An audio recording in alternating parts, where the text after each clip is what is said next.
আমায় চিরে খাও হে শকুন, হে সীমান্তের শকুন, এখনই ছিঁড়ে খাও আমাকে, হে আটলান্টিকের ঈগল।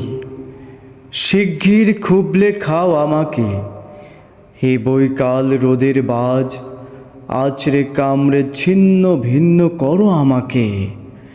আমার রক্তরসে শুধু অসহায়ত্ব আর অভাব, কাগজের কামলারা তারে আদর করে মুদ্রাস্ফীতি ডাকে।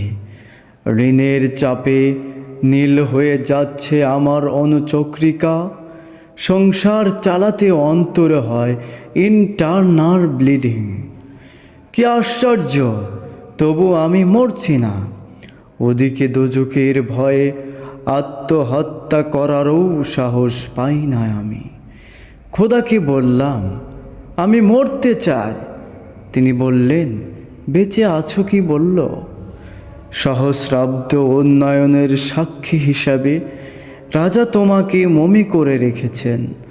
বাজারে দীর্ঘশ্বাস ফেললে নাকি রাজ্যের ভীষণ বদনাম হয়, রাজারও মন খারাপ হয়।